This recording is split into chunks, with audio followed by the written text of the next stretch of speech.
Hello everyone, welcome to Study Squad. I am Shivani Chauhan. इस video में हम क्लास 8 हिंदी वसंत का चैप्टर 11 जब सिनेमा ने बोलना सीखा के क्वेश्चन आंसर्स देखने वाले हैं। अगर अभी तक आपने चैनल को सब्सक्राइब नहीं किया है तो सब्सक्राइब कर लीजिए। और सारे के सारे जो चैप्टर्स हैं इस क्लास 8 के जितने भी सब्जेक्ट्स हैं सबका लिंक आप लोगों को डिस्क्रिप्शन में और कमेंट बॉक्स में पिन मिल जाएगा। आप लोग वहाँ से जा करके देख सकते हो। क्वेश्चन 1 है, जब पहली बोलती फिल्म प्रदर्शित हुई तो उसके पोस्टर पर कौन से वाक्य छापे गए? उस फिल्म में कितने चेहरे थे, स्पष्ट कीजिए। तो पहली बोलती फिल्म आलम आरा, तो उस पर क्या क्या, उसका जो पोस्टर था उस पर क्या क्या था ये हमें बताना है। तो देश की पहली बोलती फिल्म के विज्ञापन के लिए छापे गए वाक्य इस प्रकार थे। वे सभी सजीव हैं, सांस ले रहे हैं, 100% बोल रहे हैं। सॉरी।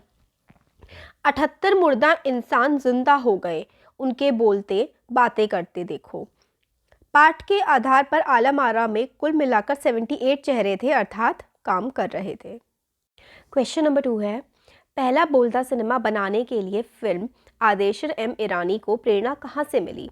उन्होंने आलम आरा फिल्म के लिए आधार कहाँ से लिया? विचार व्यक्त कीजिए। तो इसका आंसर है, देखिए, फिल्मकार आदेशर एम ईरानी ने 1929 में बॉलीवुड की एक बोलती फिल्म शो बोट देखी और तभी उनके मन में बोलती फिल्म बनाने की इच्छा जगी। इस फिल्म का आधार उन्होंने पारसी रंगमंच के एक लोकप्रिय नाटक से लिया। क्वेश्चन 3 है, विट्ठल का चयन आलम आरा फिल्म के नायक के रूप में हुआ, लेकिन उन्हें हटाया क्यों गया? विट्ठल ने पुनः नायक होने के लिए क्या किया? विचार प्रकट कीजिए।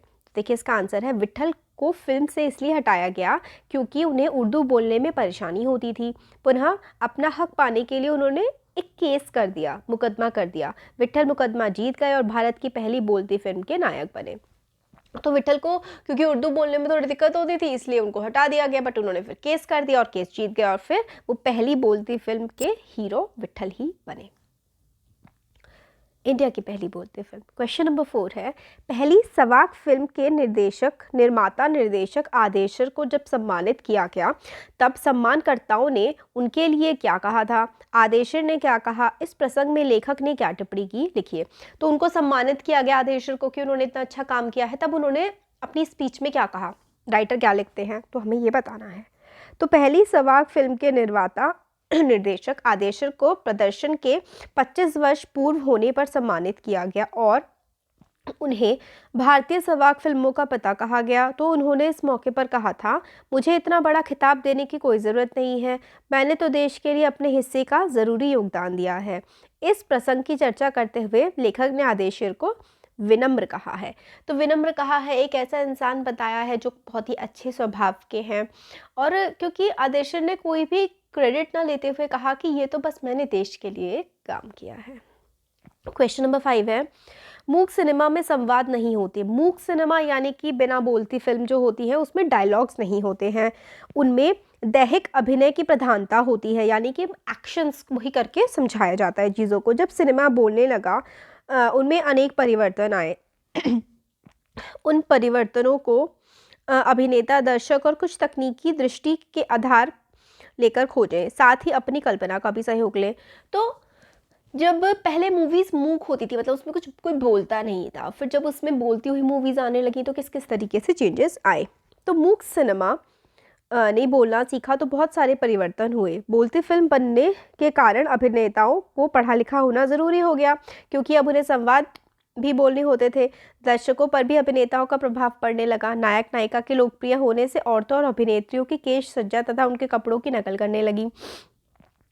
दृश्य और श्रव्य माध्य के एक ही फिल्म में सम्मिश्रित हो जाने से तकनीकी दृष्टि से भी बहुत सारे परिवर्तन हुए। तो लोग ना रोल मॉडल्स बनाने लगे अपना एक्टर्स को कि भाई ये ऐसे दिख रहे हैं तो हम भी ऐसे ही दिखेंगे, हम भी इस तरीके से ही काम करेंगे। तो ये सब चीज़ें होने लगी थी जब बोलती फिल्में आने लगी थी। क्वेश्चन 6 है, डब किसे कहते हैं?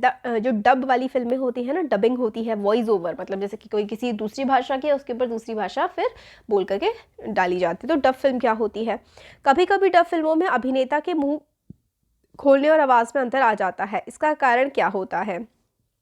तो देखो, फिल्मों में जब अभिनेताओं को दूसरों की आवाज़ दी जाती है तो उसे डब फिल्म कहते हैं।